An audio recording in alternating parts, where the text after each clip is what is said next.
ជំរាបសួរលោកគ្រូជំរាបសួរលោកអ្នកទាំងអស់គ្នាថ្ងៃនេះខ្ញុំធ្វើ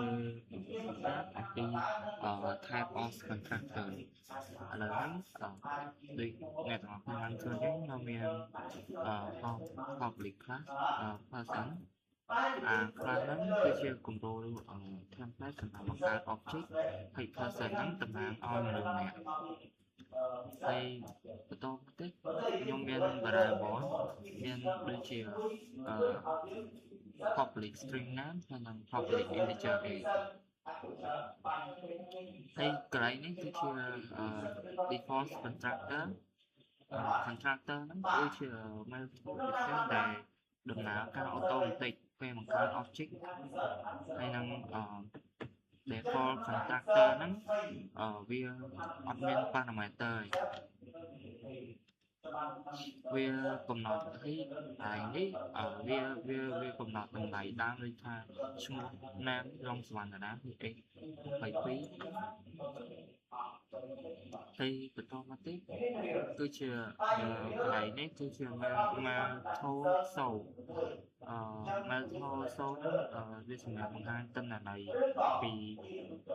person និង public person ដូចជាបង្ហាញជាឈ្មោះហើយនិងអាយុហើយបន្តមកទៀត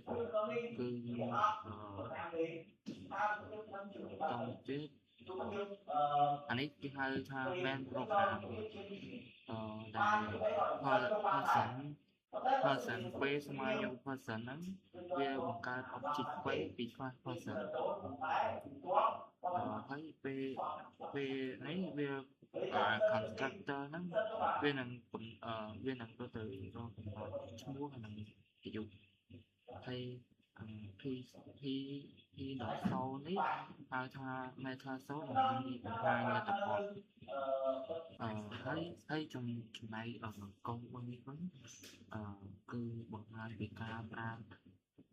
parameter constructor នៅក្នុង C# យើងមាន class product ហ្នឹង product គឺជា class តំណាងឲ្យតំណែងមួយហើយយើងមាន field ចំនួន2គឺ name និង price name ហ្នឹងសម្រាប់ឲ្យឈ្មោះតំណែងហើយ price សម្រាប់ឲ្យតម្លៃតំណែងហើយកន្លែងនេះគឺជា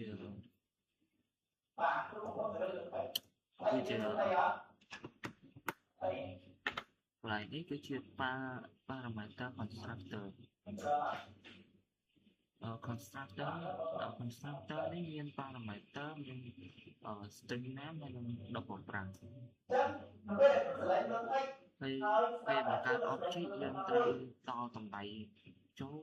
វាធ្វើការ assign name ហើយនិងprice វាខុសពី default constructor មុននេះបន្តិចត្រង់ថាវាអាចធ្វើតម្លៃដែលយកពីអ្នកប្រើបាននេះហើយមកដល់កន្លែងនេះគឺជា method show វាបង្ហាញឈ្មោះនិងតម្លៃ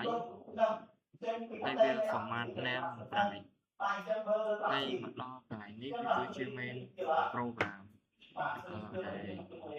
វា new product program ប្រមាណ 1000 វាបង្កើតចេញជា object PR ហើយនឹងផ្ញើតម្លៃដែលមាន name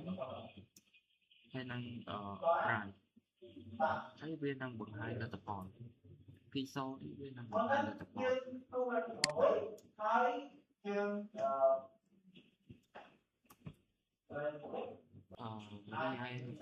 កូដនេះវិញគឺចង់បង្ហាញពី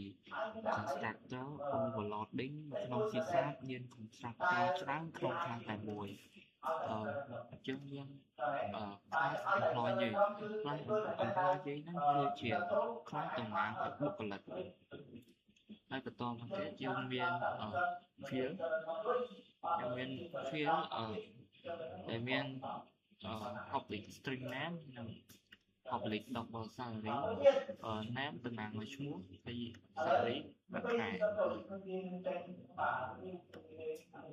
ហើយចំណែកឲ្យកន្លែងនេះគឺជា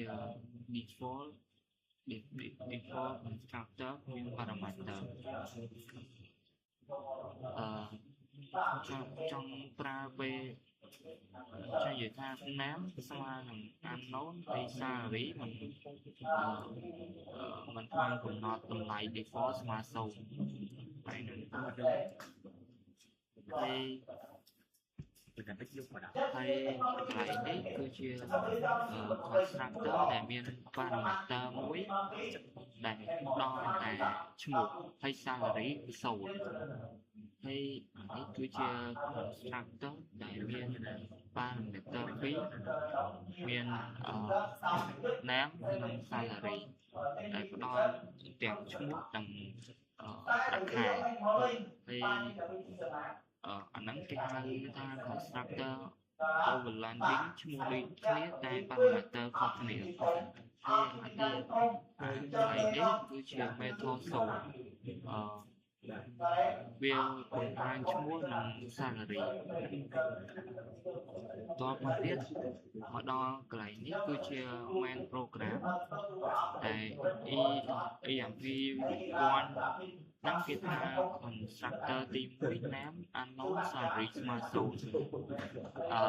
0EMP2.0 ហ្នឹងគឺថា constructor ទី2ដែលមាន name ហើយនិង salary EMP ទី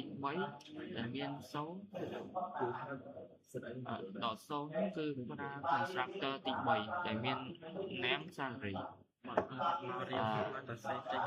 គុណលោកគ្រូបោះកូដរបស់ខ្ញុំមានតែប៉ុណ្្នឹងទេសូមអរគុណ